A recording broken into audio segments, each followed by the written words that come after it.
Vamos a abrir nuestras Biblias en la epístola del apóstol Pablo a los Gálatas, en el capítulo 4. Vamos a continuar entonces con Gálatas. Hace un par de meses atrás quedamos en el versículo 11 del capítulo 4. Hoy día continuaremos con el versículo 12 hasta el 20 de Gálatas 4. El sermón de hoy es el Evangelio, base de relaciones sanas. Os ruego, hermanos, que os hagáis como yo, porque yo también me hice como vosotros. Ningún agravio me habéis hecho. Pues vosotros sabéis que a causa de una enfermedad del cuerpo os anuncié el Evangelio al principio, y no me despreciasteis, ni desechasteis por la prueba que tenía en mi cuerpo. Antes bien, me recibisteis como a un ángel de Dios, como a Cristo Jesús. ¿Dónde, pues, está esa satisfacción que experimentabais? Porque os doy testimonio de que si hubieseis podido, os hubierais sacado vuestros propios ojos para dármelos. ¿Me he hecho, pues, vuestro enemigo por deciros la verdad? Tienen celo por vosotros, pero no para bien, sino que quieren apartaros de nosotros, para que vosotros tengáis celo por ellos. Bueno es mostrar celo en lo bueno siempre, y no solamente cuando estoy presente con vosotros. Hijitos míos, por quienes vuelvo a sufrir dolores de parto, hasta que Cristo sea formado en vosotros. Quisiera estar con vosotros ahora mismo y cambiar de tono, pero estoy perplejo en cuanto a vosotros. El domingo pasado concluimos que para hacer la voluntad de Dios era fundamental tener una relación correcta con Él. Es decir, no podemos tener comunión con Dios si desconocemos sus pensamientos y deseos respecto de nosotros, y que sus pensamientos, se encuentran, ¿dónde si no? En su palabra. Además, la comunión con Dios se evidencia en comunión con los hermanos. Quien tiene comunión con Dios, tiene comunión con los hijos de Dios. En esta epístola del apóstol Pablo a los Gálatas, también vemos la importancia de la comunión. Comunión que está condicionada, sí, a la verdad de Dios, el Evangelio. Hemos visto a Pablo presentar en los primeros capítulos sus credenciales como apóstol de Jesucristo, ¿cierto? En el capítulo 1 fundamentalmente. Y también como predicador de la justificación por la fe. De hecho, ese es el tema central de esta epístola. Se ha dicho que el judaísmo es la cuna del cristianismo, pero también casi fue su tumba. Y mucha de esta tensión la vemos reflejada en esta corta epístola. Al avanzar en ella, hemos visto al apóstol como teólogo incomparable, un erudito de mucha sapiencia, alguien que recurre a los más variados argumentos con tal de presentar en forma clara e inequívoca el Evangelio de la pura gracia. El Evangelio donde Dios justifica y atrae a sí mismo a los extraviados y perdidos. Él mismo, el apóstol Pablo, era una prueba viviente del poder del Evangelio, ya que nos dice él en el capítulo 1, versículo 13, dice que perseguía sobremanera a la iglesia de Dios y la asolaba. Él no simpatizaba de ninguna manera con el Evangelio. No. Pero, qué hermosa palabra esta, hermanos, cuando la leemos en las Escrituras. Pero, cuando agradó a Dios, que me apartó desde el vientre de mi madre, versículo 15 del capítulo 1, me llamó por su gracia y reveló a su Hijo en mí. Él perseguía y asolaba a la iglesia, pero agradó a Dios llamarlo y revelar a su Hijo en él. ¿Con qué propósito? Lo dice el versículo 16, para que yo le predicase entre los gentiles. El fin entonces de que Dios se revele a la vida del creyente no es otro que glorificar a Dios. ¿Cómo lo glorifica? ¿Haciendo su voluntad? Diremos, claro que sí, por supuesto. ¿Y qué es lo que Dios quiere? Que anunciemos las virtudes de aquel que nos llamó de las tinieblas a su luz admirable. Ahora, ¿cómo vamos a cumplir el cometido? Esto es, de anunciar el Evangelio. ¿Cómo lo vamos a cumplir sin establecer relaciones sanas? Debemos establecer de alguna manera, debemos relacionarnos con aquellos a quienes vamos a entregar el mensaje. La base de estas relaciones es el amor al hombre, pero solo como derivado del amor a Dios que proviene del amor de Dios. Amamos al hombre porque amamos a Dios. Pero ese amor a Dios es porque Él nos amó primero. Nosotros le amamos a Él, dice Juan, porque Él nos amó primero. ¿Y por qué es esto así? Porque solo rinde fruto aquello que proviene de Él.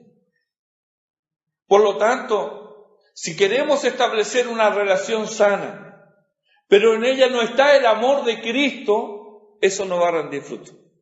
No fruto para la gloria de Dios. Porque solo rinde fruto aquello que proviene de Él. Ahora aquí Pablo tenía sobradas razones para alejarse de los Gálatas. Ellos le habían dado vuelta a la espalda, lo habían despreciado y lo que es peor, estaban despreciando también el mensaje, el único mensaje que traía libertad verdadera.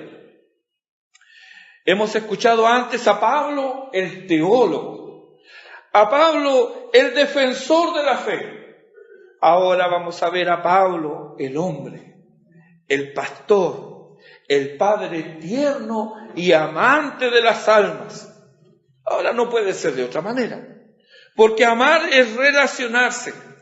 Dios es amor y nos amó de tal manera que dio a su Hijo, el Hijo de su amor eterno, para hacernos partícipes por toda la eternidad de su amor incomparable. Enmarcados ahora en esta relación, veremos en primer lugar el ruego del apóstol en el versículo 12, para luego ver la actitud de los Gálatas hacia Pablo, los versículos 13 al 16, y luego la actitud de Pablo hacia los Gálatas en los versículos 17 al 20. Entonces vamos a ver ahora el ruego del apóstol en el versículo 12, la primera parte, eso sí. Dice, os ruego, hermanos, que os hagáis como yo, porque yo también me hice como vosotros. Aquí nos sorprende la actitud del apóstol. Él era apóstol de Jesucristo y tenía su autoridad. Él hablaba con autoridad, pero también sabía ser tierno cuando la ocasión lo requería. Antes, si vemos en el capítulo 3, versículo 1, él llama con palabras duras la atención de los descarriados. Ahí casi como que nos espantamos, como que no nos gusta esa manera de referirse del apóstol. Pero algo que debemos observar es que él nunca deja de llamarlos hermanos. Ahora, no solo les llama hermanos, sino que les ruega. ¿Y qué les ruega? Le dice, hermanos, sean como yo. Ser como Pablo. ¿En qué sentido? Ciertamente el apóstol no puede estar llamándolos a ejercer su oficio apostólico, porque eso es prerrogativa solamente de Dios. Y quienes fueron receptores de este don glorioso, ¿cierto?, debían cumplir algunos requisitos que el mismo Dios ha impuesto. Además, Pablo se sabía el último de los apóstoles, y así lo expresa en 1 Corintios capítulo 15, versículo 8, donde dice: y al último de todos, como a un abortivo, me apareció a mí. Si Pablo es el último, ¿quiénes son los que ahora ostentan por ahí estos títulos? Para despejar esta duda, oigamos al mismo apóstol en la segunda epístola a los Corintios, capítulo 11, versículos 13 al 15, donde ahí dice: porque estos son falsos apóstoles, obreros fraudulentos, que se disfrazan como apóstoles de Cristo. Y no es maravilla, porque el mismo Satanás se disfraza como ángel de luz. Así que no es extraño si también sus ministros se disfrazan como ministros de justicia, cuyo fin será conforme a sus obras. ¿Cuál es el sentido entonces del ruego de Pablo? Sean como yo, ruega Pablo. Yo soy libre. No estoy esclavizado a nada. Cristo me libertó. Él rompió mis cadenas religiosas. No estoy esclavizado a ritos y ceremonias. Soy libre en Cristo y gozo de libertad. En ese sentido, sean como yo, hermanos. Por supuesto, la vida de Pablo avalaba su ruego y su discurso. Él no era como los falsos apóstoles o falsos profetas, falsos maestros descritos por el apóstol Pedro en su segunda epístola, capítulo 2, versículo 19. Pedro habla de estos falsos maestros y dice: les prometen libertad y son ellos mismos esclavos de corrupción, porque el que es vencido por alguno es hecho esclavo del que lo venció. Entonces, aquí radica la fuerza del testimonio cristiano. Sean como yo. Mire qué fuerza tiene eso. Sean como yo. Cuando Pablo compareció ante el rey Agripa, nos cuenta Lucas allí en Hechos 26, 28 y 29, encontramos algo muy parecido. Dice: entonces Agripa dijo a Pablo: por poco me persuades a ser cristiano. ¿Sí? Y Pablo, miren lo que dice Pablo: quisiera Dios que por poco o por mucho, no solamente tú, sino que también todos los que hoy me oyen, fueseis hechos tales cual yo soy. No solamente tú, todos los que me oyen ahora, ojalá fueran igual que yo, excepto, dice, estas cadenas. ¿Se fijan? ¿Qué palabras tenemos aquí, hermanos? ¿Qué testimonio? Sean como yo. ¿Qué diremos de nuestro testimonio? ¿Estamos tan satisfechos con Jesucristo que no suspiramos por nada aquí en la tierra? Somos libres no solo del pecado, sino también de convencionalismos y tradiciones, de tal manera que gozamos de la vida con gratitud y alegría. El gozo de nuestra salvación es contagioso. ¿Has escuchado a un no creyente decir: yo quiero ser como tú? ¿Has escuchado eso? ¿El cristianismo que exhibes es atractivo por la virtud que emana de él? ¿O es fácilmente confundido con el libertinaje mundano? Yéndose al otro extremo, por cómo viven algunos sus vidas, estos parecieron que fueron bautizados en agua, pero con limón y vinagre. Sus vidas no son atractivas porque han llegado a creer que donde hay gozo, hay alegría y contentamiento, allí necesariamente hay pecado. No, hermanos. Otros, fariseos consumados, hacen de la puntillosidad y de la pulcritud su religión. ¿Quién querrá ser como ellos? Recuerdo con tristeza una conversación hace muchos años atrás con un joven. Y él me decía, ¿ser canuto como mi teta? No. Déjame así nomás, así estoy mejor. La hipocresía de su padre era el gran obstáculo. En vano yo le argumenté que el llamado era a ser como Cristo y no como su papá. Pablo no era fariseo, él era ex-fariseo, que por amor a Cristo había perdido todo para ganar a Cristo, para ser hallado en Él, para conocerle, según lo dice el mismo apóstol en la epístola a los Filipenses. Sean como yo, porque yo me hice como ustedes. Aquí vemos otra vez un despliegue de gracia. Yo me hice como vosotros. Pablo, el judío, el hebreo de hebreos, el fariseo tocado por el amor de Dios y llamado por Cristo, hace lo impensable. Él no se aparta de los gentiles, va a ellos. No guarda distancia de ellos, los atrae.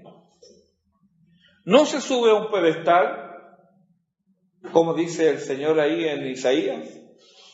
Estás en tu lugar porque yo soy más santo que tú. Él no se pone en un pedestal, Él desciende a ellos. Yo me hice como ustedes. ¿Dónde ha quedado entonces la superioridad de Pablo? ¿Dónde ha quedado su recelo, su escrúpulo? ¿Dónde ha ido su orgullo religioso y nacional? En Filipenses capítulo 3, versículos 7 y 8, él mismo nos contesta.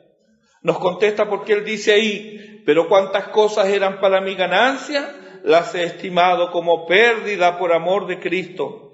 Y ciertamente, aún estimo todas las cosas como pérdida por la excelencia del conocimiento de Cristo Jesús, mi Señor, por amor del cual lo he perdido todo y lo tengo por basura para ganar a Cristo y ser hallado en Él, no teniendo mi propia justicia. Sean como yo, porque yo me hice como ustedes. Dice Stott que al procurar ganar a otros para Cristo, el objetivo es hacerlos como nosotros, mientras que el medio para lograrlo es hacernos como ellos. Este argumento de Stott es coherente y es consistente con la idea paulina. En 1 Corintios capítulo 9, los versículos 19 al 23, nos aclara este mismo tema. Ahí Pablo dice, me he hecho a los judíos como judío para ganarlos. A los que están sin ley, como si yo estuviera sin ley, para ganarlos. A los débiles me he hecho débil para ganarlos. A todos me he hecho de todo para ganarlos. Y esto hago por causa del Evangelio para ser copartícipe de él. No es el hombre, no es la posición, no son los logros, no es la personalidad. Solo Cristo y el Evangelio es lo que permite construir relaciones fructíferas y sanas para la gloria de Dios. No podemos aquí argumentar de que, bueno, es que yo por naturaleza soy tímido, es que yo por naturaleza soy bueno para hablar, es que yo por no tiene que ver con tu naturaleza humana, tiene que ver con la obra del Espíritu de Dios que hizo en tu vida. Con eso tiene que ver. Sean como yo, porque yo me hice como ustedes. Pablo no era repulsivo en sí mismo, no era un personaje agrio, amargado, que andaba con una cara de 2 metros. No, él era un hombre que gozaba de la libertad en Cristo y eso lo transmitía y eso era atractivo. Yo me hice como ustedes. Sin duda alguna, estas relaciones no están exentas de obstáculos. No debemos olvidar que somos una raza caída y que el pecado en cada uno de nosotros contribuye a malos entendidos, a errores y a prejuicios. Pero nunca debemos olvidar que donde abunda el pecado, sobreabunda la gracia. Poco importa el origen del pecado, la gracia basta para cubrirlo, pero no lo cubre con un manto de impunidad, sino que lo cubre con perdón y con misericordia. Veamos este contraste en los versículos 13 al 16. Ahí tenemos la actitud de los Gálatas hacia Pablo. Y los versículos 17 y 18 vemos el trabajo de quienes se oponen a Pablo y al Evangelio. Finalmente, los versículos 19 y 20 tenemos la actitud de Pablo. En segundo lugar, entonces, veamos la actitud de los Gálatas hacia Pablo, los versículos 13 al 16. Aquí claramente notamos que hay un antes y un después. Antes, cuando recién llegó a predicarles, lo recibieron, nos dice el versículo 14, como a un ángel de Dios, como a Cristo Jesús. La palabra obró en ellos porque ellos recibieron la palabra como palabra divina. Pablo les predicó, sí, pero ellos la recibieron como palabra de Dios. Cuando Jesús envió a los 12 en Mateo 10, les dio instrucciones para la tarea. Les dijo que experimentarían persecución, pero que no debían temer, que eran valiosos a los ojos del Padre, aunque fueran despreciados y perseguidos por causa del nombre de Cristo, que por cierto, hermanos, sería causa de división entre los hombres y aún al interior de las familias y hasta en el seno mismo del matrimonio. Les anima, sin embargo, a perseverar. Y en el versículo 40 les da una hermosa promesa. Leamos Mateo capítulo 10, versículo 40. Allí el Señor dice, el que a vosotros recibe, a mí me recibe. Y el que me recibe a mí, recibe al que me envió. ¿Te das cuenta? Si nos reciben, es por causa de Cristo. No es porque seamos más simpáticos. No es porque tenemos, es que tiene mucho conocimiento. No. Si nos reciben es por causa de Cristo. Nada hay en nosotros que pueda ser atractiva a otra persona. No. Es Cristo. Es Él el que produce esto, que se debiera manifestar en cada uno de nosotros. Los Gálatas, al recibir a Pablo y el Evangelio, habían recibido, ¿a quién? A Cristo. Pero eso había sido antes. Eso era historia. ¿Qué había pasado con todo ese entusiasmo? Pregunta Pablo en el versículo 15. ¿Qué es lo que ha pasado? Los mismos que le habían recibido como un ángel de Dios, ahora lo consideraban su enemigo. ¿Por qué? Porque la verdad muchas veces duele. Porque la reprensión nos gusta. Porque huimos de quienes nos amonestan. Porque queremos sentirnos a gusto. Recordemos una vez más el texto que vimos el domingo pasado en Isaías 30, los versículos 9 al 11. Porque este pueblo es rebelde, hijos mentirosos, hijos que no quisieron oír la ley de Jehová, que dicen a los videntes, no veáis, y a los profetas, no nos profeticéis lo recto, decidnos cosas halagüeñas, profetizad mentiras. Y no se quedan ahí, sino que además hay un interés explícito, puesto que les dicen, dejad el camino. No todos los profetas se desviaron, pero aquellos que no se desviaron le decían, dejen el camino, apártense de la senda, quitad de nuestra presencia al Santo de Israel. Les estorbo, les molestia, no lo querían. Pablo con la ingenuidad que da un corazón tierno y amoroso, les pregunta a sus amados hermanos en el versículo 16, ¿me he hecho pues vuestro enemigo por deciros la verdad? ¿Qué respondemos nosotros a esto? ¿Tenemos una respuesta para Pablo? ¿O podemos decir, mira Pablo, lo voy a pensar, ¿por qué los Gálatas se habrán portado así contigo? ¿Verdad que la respuesta es obvia? ¿Qué respondemos nosotros? Sí, Pablo, te has convertido en enemigo de ellos por decirle la verdad. Ahora no les gusta tu mensaje, por lo tanto, te rechazan y te desprecian. ¿Pero qué de ti y de mí? Las relaciones que nos empeñamos en construir están basadas en el Evangelio o en un mero amiguismo. Revisa la relación que tienes con quienes te rodean. ¿Te sientes a gusto? ¿Por qué?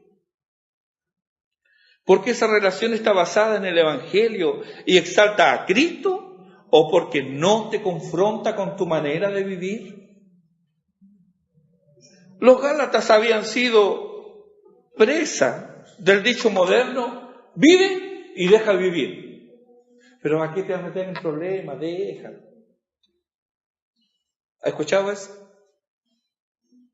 Es más, ¿se ha visto tentado a eso? Es que si yo le digo me voy a meter en problemas. ¿En qué están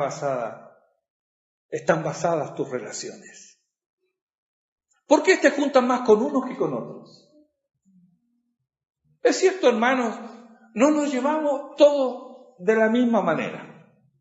Eso indiscutible. Eso obedece a las personalidades de cada cual. Pero en el Evangelio, ¿por qué tú prefieres a uno y de otros como que huyes? ¿Por qué? ¿Esa relación está basada en el Evangelio? ¿O la mantienes porque no te confronta con tu manera de vivir? Ese dicho moderno, vive y deja vivir, se escucha y se practica mucho. Pero esto no es sabiduría.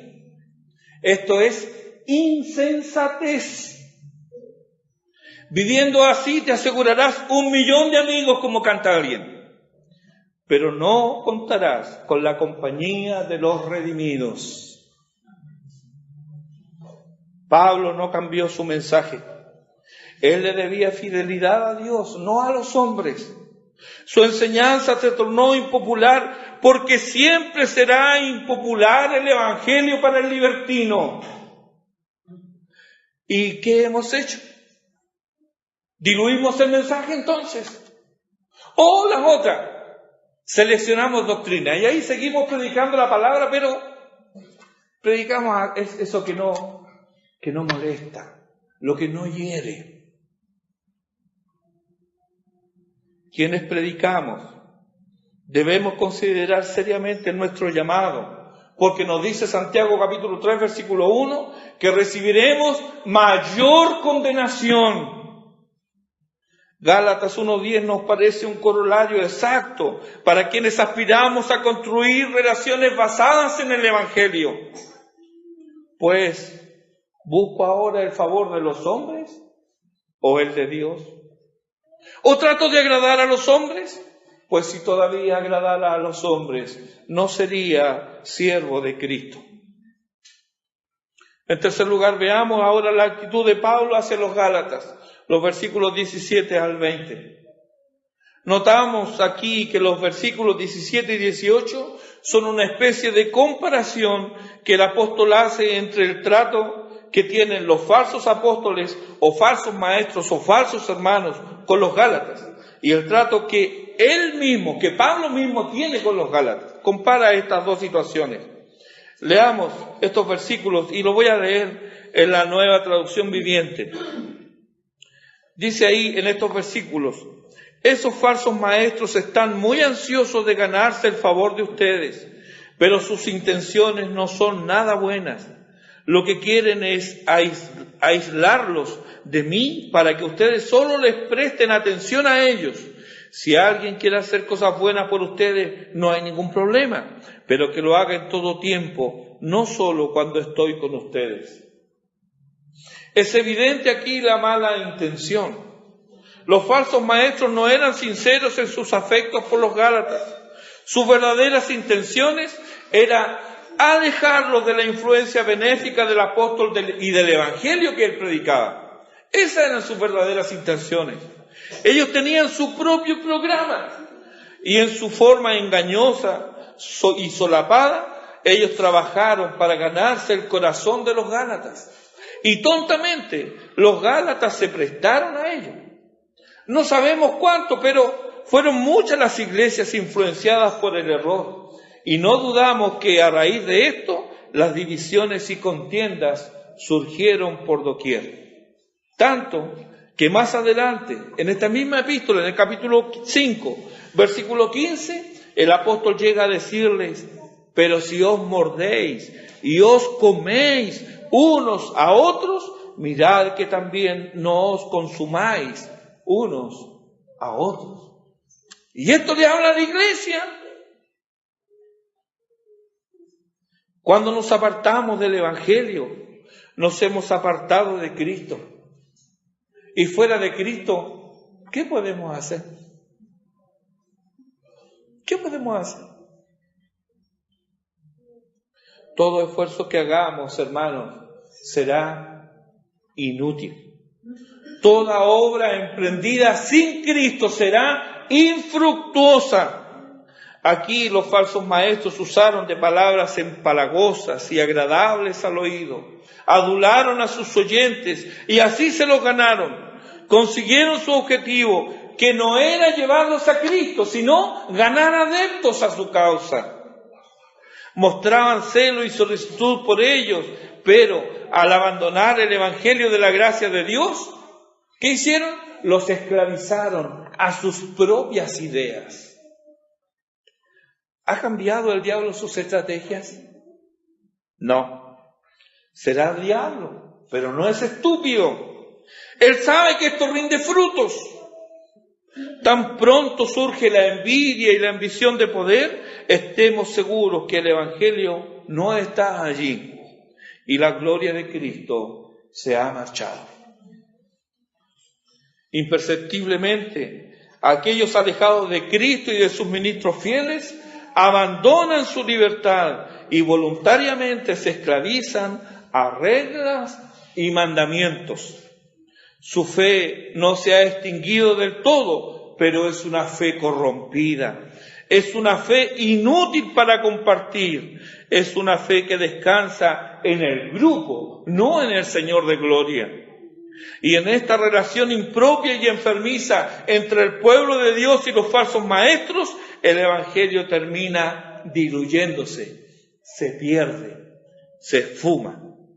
Y lo que una vez pudo haber sido una vigorosa iglesia de Dios, se ha convertido en una sinagoga de Satanás. ¿Cuán distintos, hermanos, son los intereses de Pablo? Hijitos míos, le dice él en el versículo 19, resuman estas palabras amor y comprensión por los extraviados, opuesto a los falsos maestros que querían hacer de los Gálatas adeptos a ellos y a sus enseñanzas. El apóstol aquí suspira, él gime. Él sufre porque ve que la obra de gracia ha sido mancillada por la religiosidad vana. Él no desea adeptos para sí. Él no busca hacer sus propios discípulos.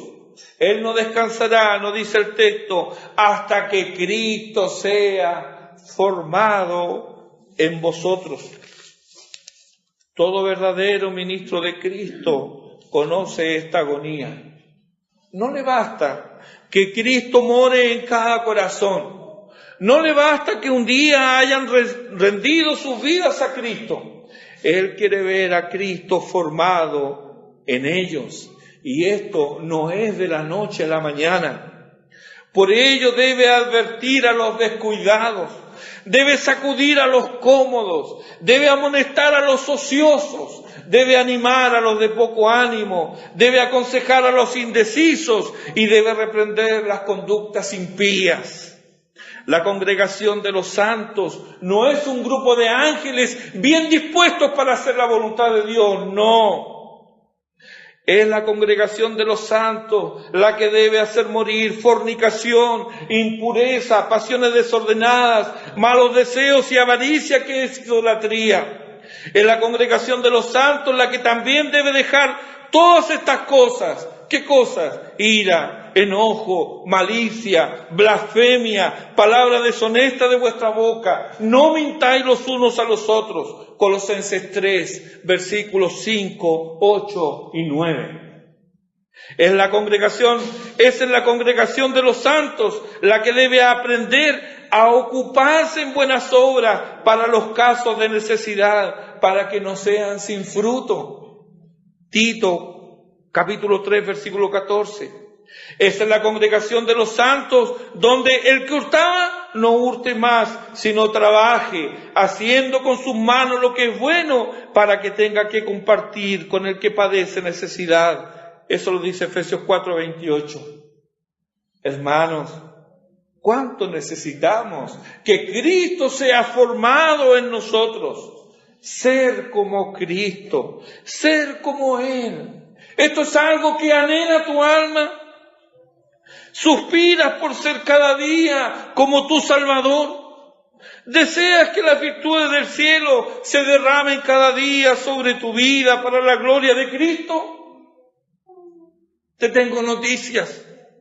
Dios ya lo ha hecho. Sí, escuchaste bien. Dios ya ha hecho esto. En la segunda epístola del apóstol Pedro, capítulo 1, versículos 3 al 8, nos asegura esto. Leamos ese pasaje con atención. Segunda de Pedro, capítulo 1, versículos 3 al 8 dice: como todas las cosas que pertenecen a la vida y a la piedad, nos han sido dadas por su divino poder. ¿Te fijas? Nos han sido dadas todas las cosas que pertenecen a la vida y a la piedad,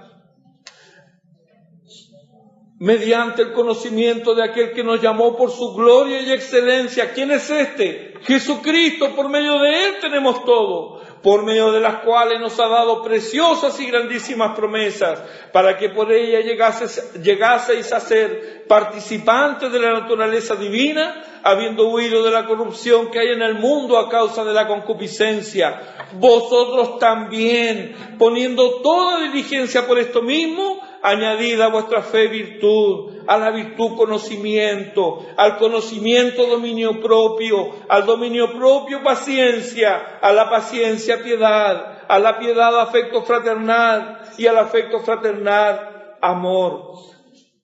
Porque si estas cosas están en vosotros y abundan, no os dejarán estar ociosos ni sin fruto en cuanto al conocimiento de nuestro Señor Jesucristo. Todas las cosas. Ahora, amado hermano, ¿qué harás? ¿Le permitirás al Santo Espíritu de Dios trabajar en tu vida para la gloria de su nombre? ¿Ha hablado Dios a tu vida hoy? ¿Qué harás entonces?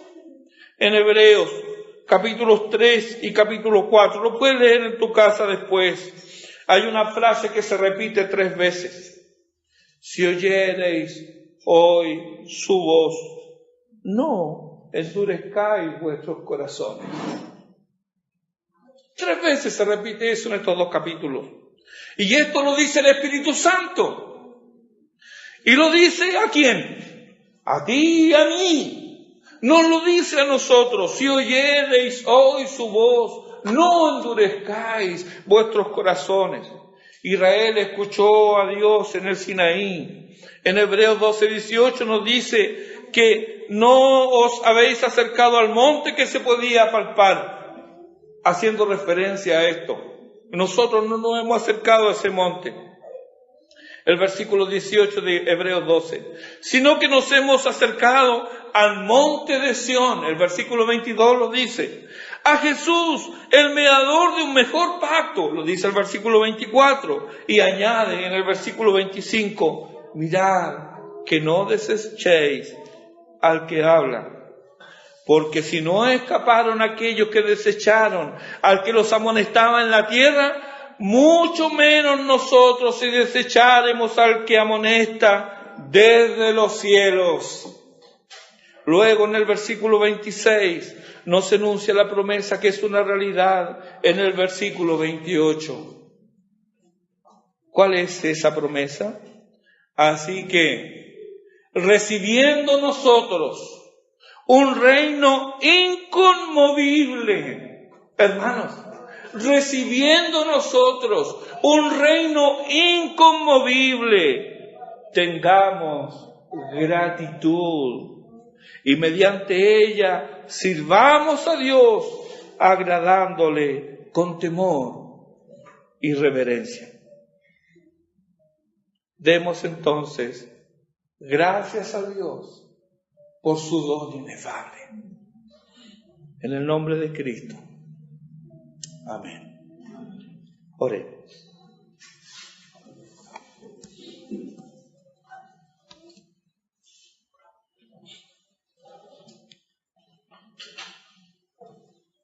Padre Celestial,